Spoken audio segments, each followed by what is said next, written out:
directors here for DCBS. How you guys doing? Good, doing well. Doing well. I'm very excited to be here. Thank you guys for letting me be here today. It's an honor. We have a lot to talk about. Yep. Very exciting things. Hint, hint, the elephant in the room. Right. But first, let's show our overview video, right? Yep, we have a little promo for the Video Content Committee, which Ryan and I both chair. So what is this digital content overview video? What are we gonna look for? Ryan and I head what's called the Video Content Committee, where we provide content for our classes. Because we're all online, we don't have a lot of FaceTime or no FaceTime with our students. So all of our content has to be created, and we formed a committee in-house to actually create all this content specifically for our needs. So we write, direct, produce, and everything. Very, very nice. And with that, we try to go outside of the box with it too and make it funny and, you know, easy for everybody to connect to it and enjoy them. Awesome. Well, let's take a look at that video right now.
All right, very cool. Well, that's the overview video. So you guys create all this content. You guys just won a Telly for one of these videos. Two, actually. Two Tellys. Tell me about this video.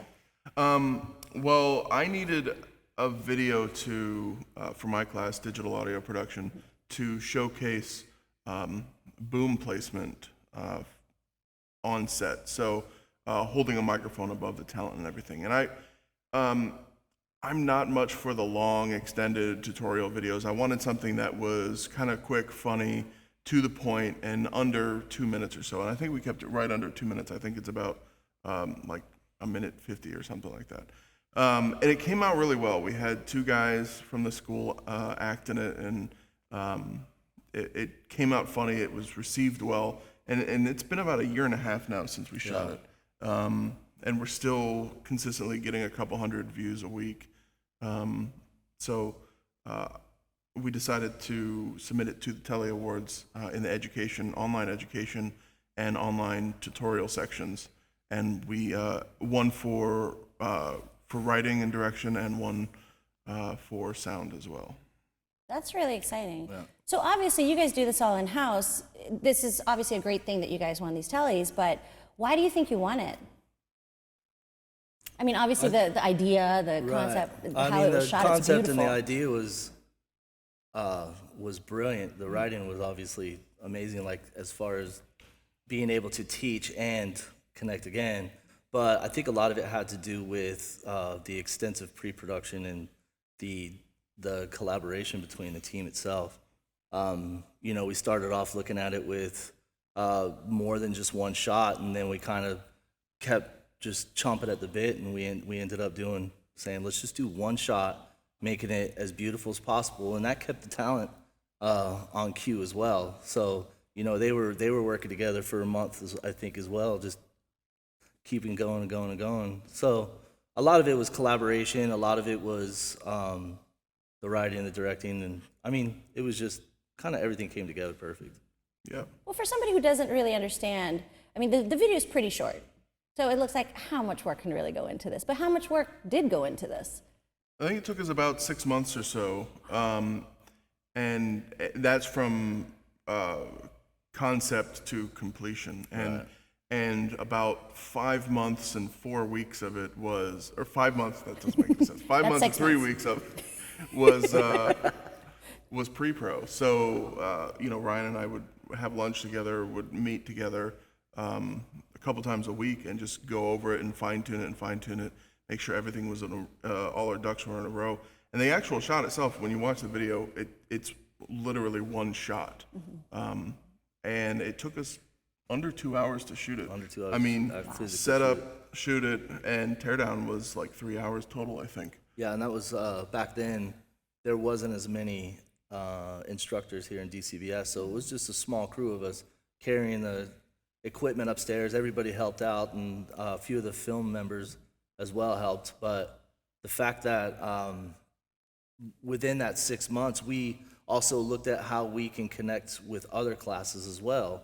So if you look at it, when we pulled back in the shot, you see homemade lights, you see lighting kits that our students use and stuff. So he originally made it for himself, but then I said I would love to have it for my students as well. So that's what I did, is we utilized some of these, warehouse or,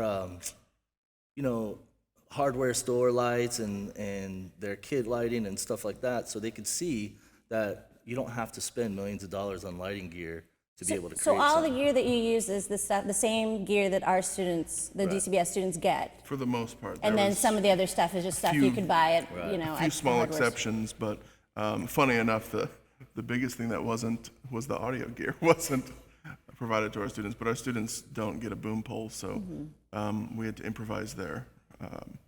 But yeah, for the most part, one of the goals of the committee is we try to use as much of the students' gear as possible to show them your gear is capable of making some awesome products.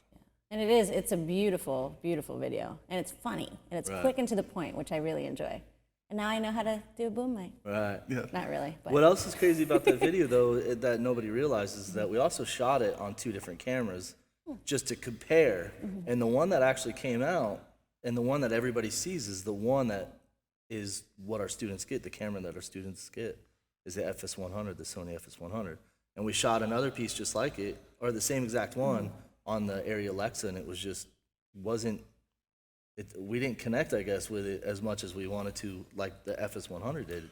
Yeah, and I think if we had worked with the footage a lot more, we could have gotten it to the place where we wanted it, but the FS100 footage just straight out of camera worked Right. without anything. I'm an audio guy, I don't edit, so I had the footage, I edited the piece, so I didn't want to sit there and color grade the Alexa footage, but the FS100 footage straight off the camera just worked perfectly. Right, It was we the didn't- perfect look we were going for.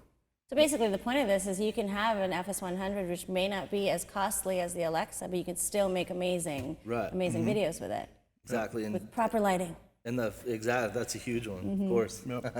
But the fact that we were able to get that image straight out of camera is another thing. I mean, these are old traditional film ways of shooting, and that's the art of filmmaking, was you created these images and stuff instead of using this high dynamic range and it's all flat and then you color it later, which is another form of art, but this is a traditional, we shot this very traditional, you know what I mean? Right. Lots of pre-production, straight out of the camera look, and then the post was in the can like that. How exciting. So basically with you guys, with the goal of making these videos is really to show our students out there what they can do with their limited gear, perhaps? There's a few reasons. One of the original reasons Ryan and I started doing this was because we didn't want to make just educational videos. That's a kind of a boring job, just like, oh, here's this stuff and blah, blah, and just explaining stuff. We're very artistic people, and we wanted to express ourselves through the videos. So how can we make something that's fun for us to shoot, that looks great, teaching the students what they can do, and simultaneously doing it on their gear so that they can see, this is good equipment. Another thing to that is our crew. The crew that helps in the DCBS program. We all are very close and we all work together great, but we also want to make sure that everything that we work on, they could be proud of as well. So we definitely, and it's not just us two, it's everybody. Everybody tries to make everything as creative as possible and as fun as possible to work on, so we all get to work with each other and we get to work on good stuff. And our crew is very helpful, very, very cool people. We like to involve everyone as much as possible, and we strive to not overly take credit. You know, the video that won the awards, I don't claim it as my video. It's our video. I wrote it, but it really formed out of a collaboration. You know, I couldn't have done this by myself if Ryan hadn't put his input in. And you know, with Ryan wanting to showcase lights and everything, that kind of shaped the video into what it is. And it really turned into something bigger than I could have imagined because of the collaboration. That's fantastic. So this other video you guys showed me, let's talk about this wonderful French film. It's called Burying the Future's Past. Okay. That was actually supposed to showcase lenses. The original piece was to showcase the difference between shooting a wide lens as a close-up versus a telephoto lens as a close-up.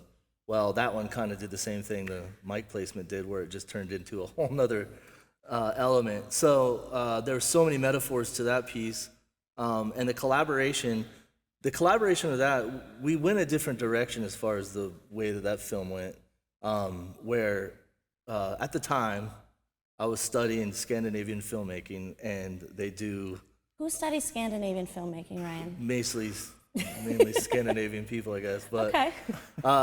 well, they go along the lines of the auteur movement, like the French and the Scandinavian auteur movement, where the person who's creating the piece is literally creating every element of that piece. So from writing to directing to shooting to everything, they have the say-so over all of it. Not to say that that's what we did in this, but I was the director of photography for it, as well as the director, and I wrote it.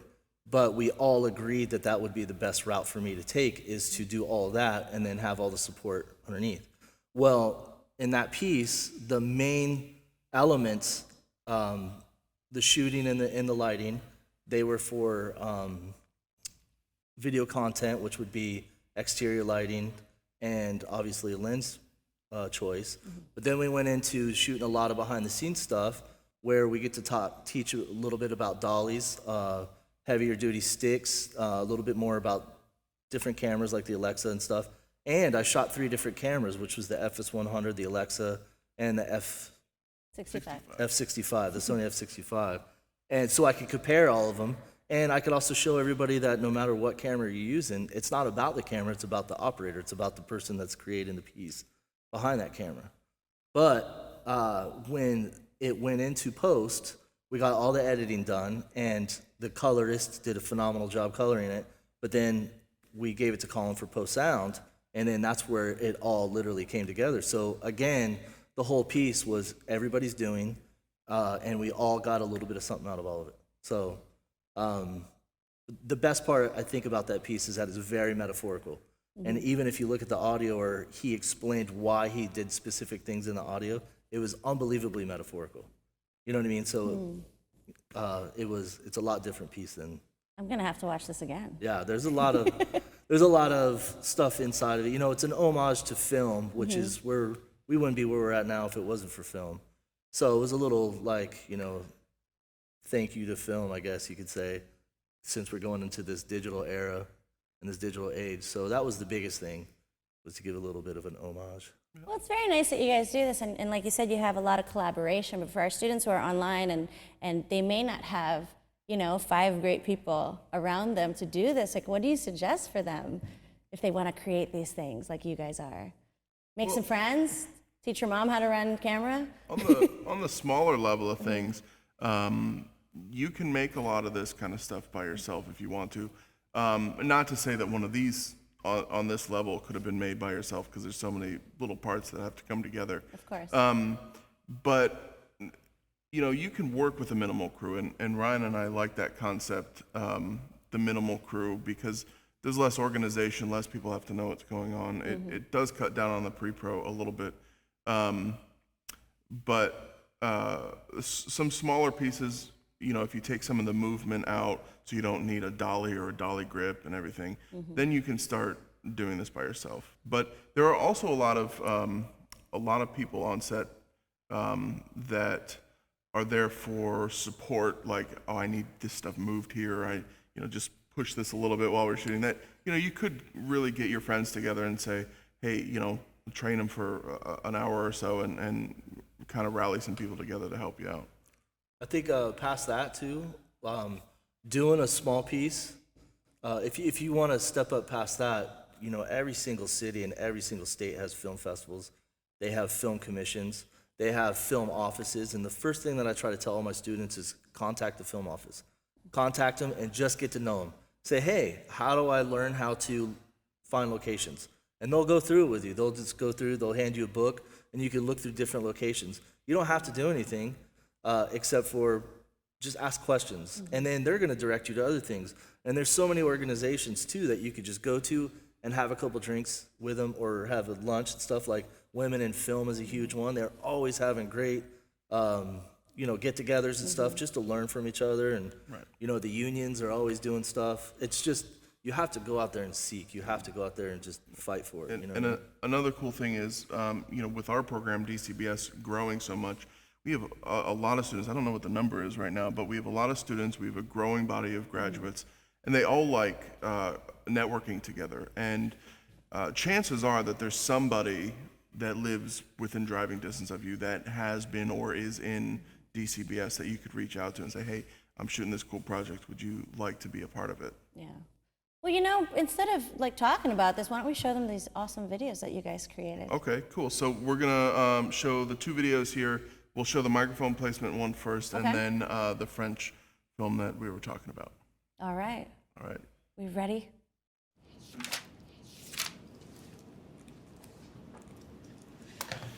You're late. Yeah. Rush hour traffic. You know how that is. Yeah. Let's get into this Vital Corp merger. What's happening there? Well, we've hit a few bumps in the road, but everything seems to be moving forward. Seems to be or is? Well, you know how people get about this kind of thing. How's that? Greedy? Fix it. The Meridale account. What's happening there? Well, we've sent them a new set of numbers to match the new budget, and they seem to be fairly, Sounds really great, doesn't it? well, I don't know about good, but Sound you're hearing is actually coming from a boom mic that's hung from a boom pole suspended right above frame line. Now, to get really great production audio, you want to make sure that that microphone is as close to your subject as possible. what? Notice how whenever I'm talking, the microphone is pointed right at my chest? And whenever Bill is saying his lines, My lines? the microphone is pointed right at his chest. Now, we could have just used the audio right off the camera, but that would have sounded very washed out and distant, much like that of a home video. Are you okay? So remember, if you want really good production audio, make sure you keep that microphone as close to your talent as you possibly can. Talent? You seem to be fairly what? Bill? You okay? Yeah. Sorry. Marydale. They seem to be fairly optimistic about the numbers we've shown them.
Sa présence n'est plus nécessaire.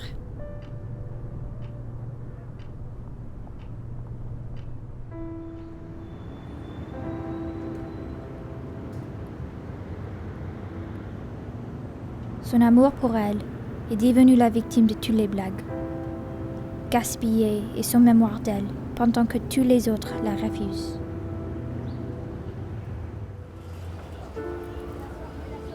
Elle servait le monde d'une manière la plus envoûtante, mais pourtant, elle est partie et oubliée.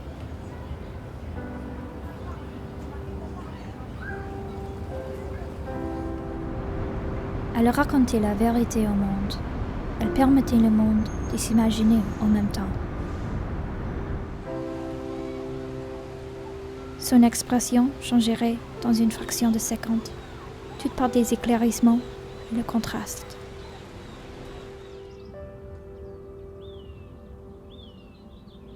Sa fin approche alors qu'il garde proche son souvenir d'elle.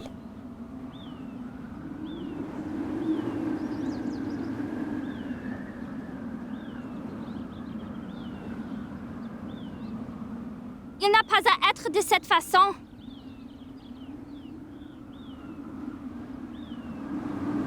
Mais c'est trop tard.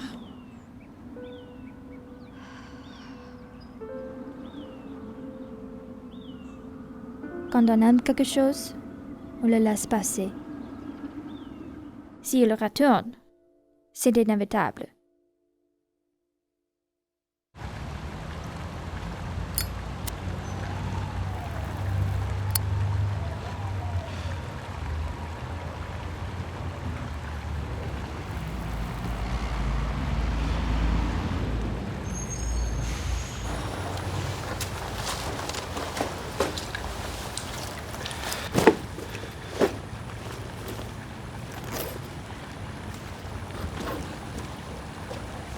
What is it? Look at this. Some of it's still sealed. I think this might be film. Elle est film. Elle est brillante.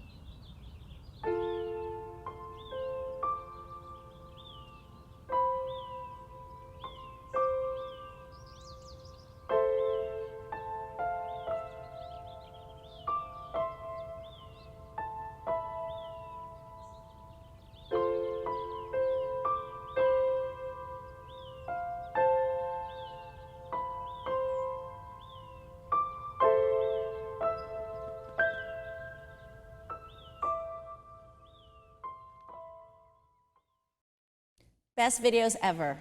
Ever. Well, let's give some insight to our students out there to how you guys created this, because they are so good. The first video, the microphone placement one, like what kind, if they want to do something like that, like how much thought and process goes into this really?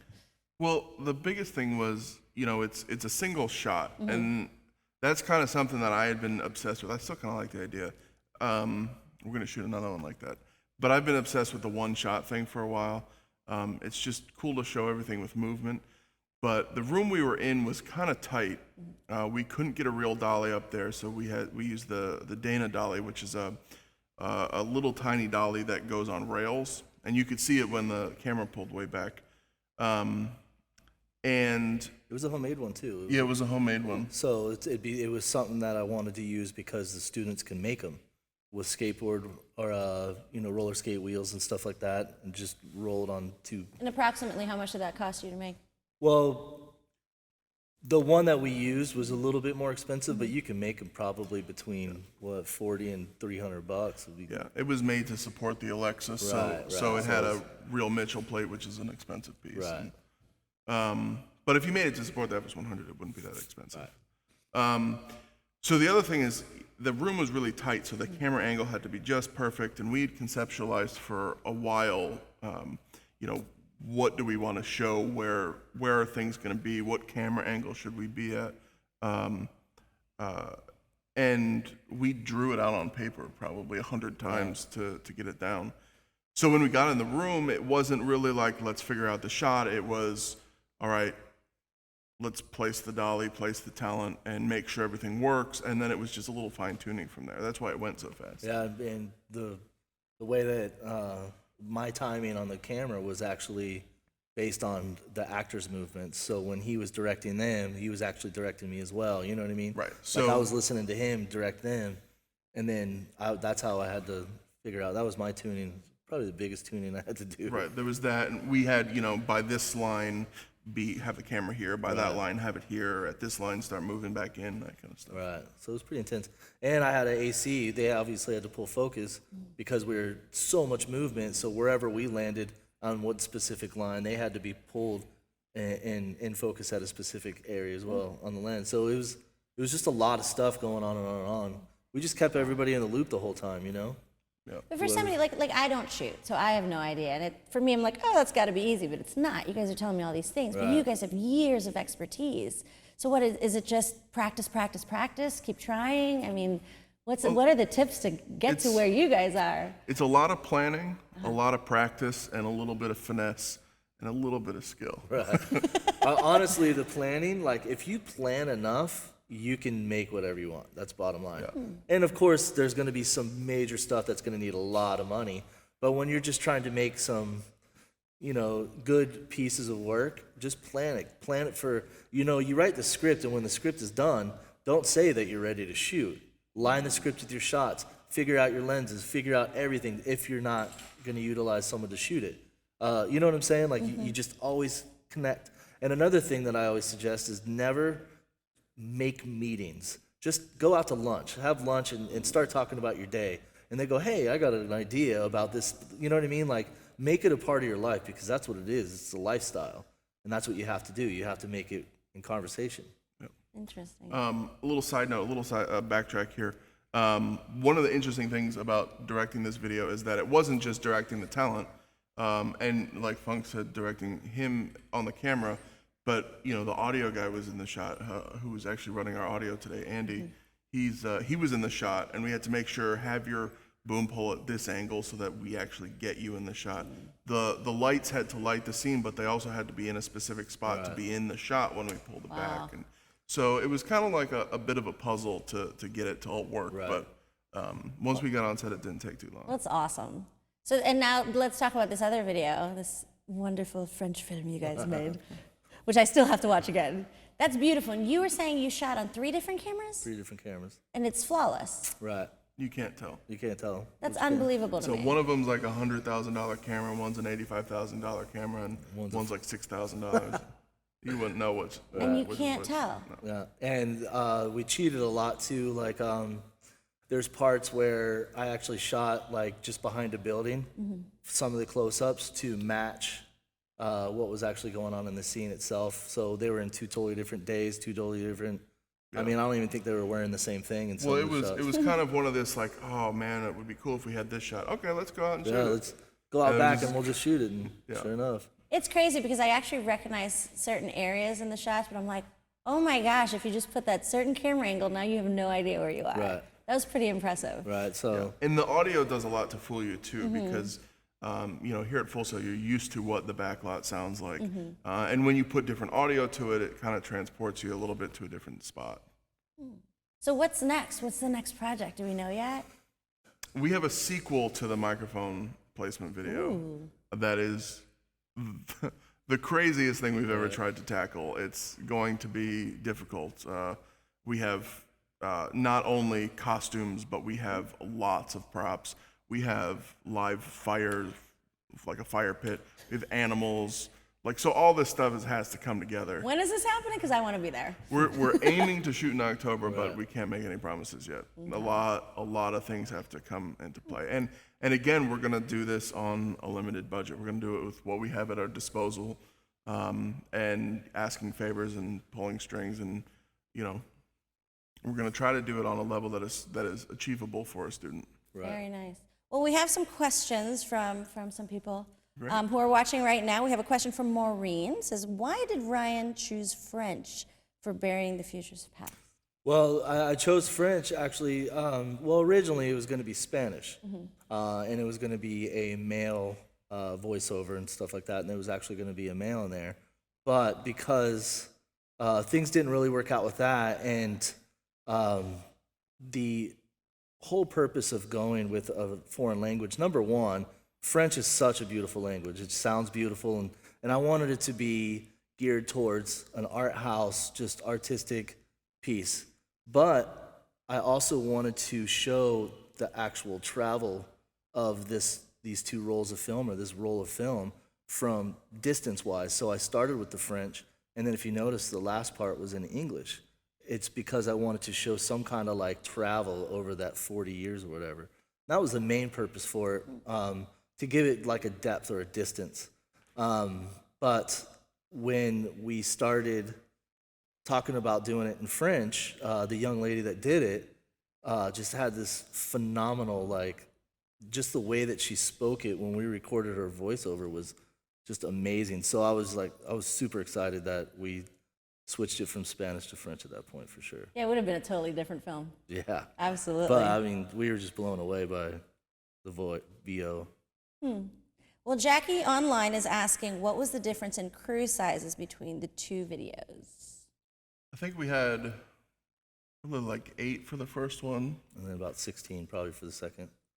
Yeah, in and out. The first day, which is when we shot under the bridge, we had probably, there was probably 10 or 12 That's people. still not very much. It's not a lot. And then the second day where we did all the movement, dialing and stuff, I think we're around the same, but what happens is a lot of times when we get volunteers, we allow them to obviously come and go and come and go and come and go. So there were some points when we had maybe 18 people, but probably an average to 10 or 12. We probably had a core crew of 6 people or so that were there all the time. Right. Wow. Tiny. Yeah. Okay, from Benny, he's asking, what were the lenses used on each of the cameras? I'm guessing this is for the Burying the Future's Past film. I'm guessing. What we used was we had Snyder Optics sent us a case of prime lenses, and these were, I don't know if they were prototype style, but they sent us to test them and kind of run them through the ringer. So we used Snyder Optics, and it was an 18, 25, 35, 75, 50, and 135, I think was the last one. Or 90, I can't remember. But I basically had all that mapped out. What I do is I'll write the script, and then in my head, I'll line the script exactly how I want it shot. So, like, for instance, shot 1A would be from this point to this point on the script, but then I would choose the lens that I want because I would want to shallow up the depth of field with it, or I would want less field of view. Instead of using wider lenses where you have more field of view as a close-up, I want less field of view so we become a little bit more personable to the talent at that point. So I basically lined the whole script before we even walked on set, and I gave the ACs a script, and all they had to do was look at it and throw the lens on. I didn't even have to tell them, you know what I'm saying? So Again, pre-pro. yeah, I mean, it was huge. Oh, this is a great question from Bob. He says, have you entered either of these into festivals or competitions?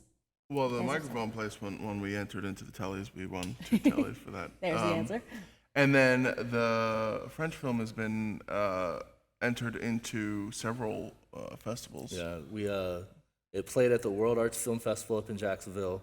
It was entered, and we still haven't heard back from, I think, 4 or 5 different festivals, ranging from Sarasota to San Francisco Shorts Film Festival, LA, there's, what else, AFI Fest, and some other ones. We were talking backstage earlier, you were saying that the students should really think about this as well as where they're entering it, because it might not certainly fit into certain categories in these festivals. It may be beautiful, but if it doesn't have a category, it may not go anywhere. And there were some of the festivals wrote back saying that they absolutely love the film, but it doesn't meet their genre for the year.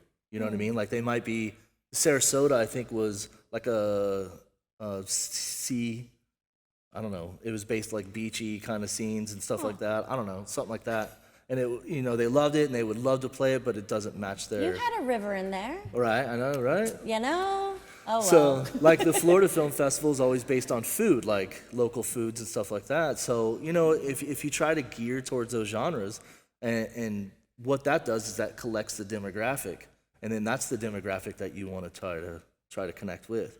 So it's not going to always be in a festival, and I might get turned down for 10 festivals, but if it plays in one, that's good enough for me. You know what I mean? Absolutely. Which brings up another interesting point. If you're going for, like, I want this to be in a specific festival, or I'm, you know, even if you're making a feature-length film, before you even start really going, it's all about research. You know, who am I shooting this for? You know, what specific things, you know, if it's a festival, who has been successful in the past? What are their genres this year? What are, you know, they usually gravitate towards before really getting too deep into it. And that's another point past that is how many festivals there are. There's so many horror flick festivals and there's art house festivals. There's so many different festivals. Focus on those ones to enter, because if not, you know, you're spending a lot of money to submit all this stuff to festivals, especially features where you need press packets and everything else. Really focus on what festivals to send them to and to submit to. There's some, you know, when I was first learning about all this stuff that I submitted to a beer and film festival, and I was like, yeah, maybe they'll get it, but it's like people don't want to drink beer and watch, you know, French films. You know what I mean? Like, they want to drink beer and watch something funny or something like that. So those are things that you got to think about. Like, you really have to tap into those demographics. So research and pre-pro. Well, guys, thank you so much. Congratulations on your tellies. How inspiring. And I'm sure all your students out there are like, that's going to be me someday, because that's how I feel. So hopefully you guys, you know, I'll see you guys soon, and let's make more videos. Thanks, everybody, for joining us here at DCBSTV, and adios.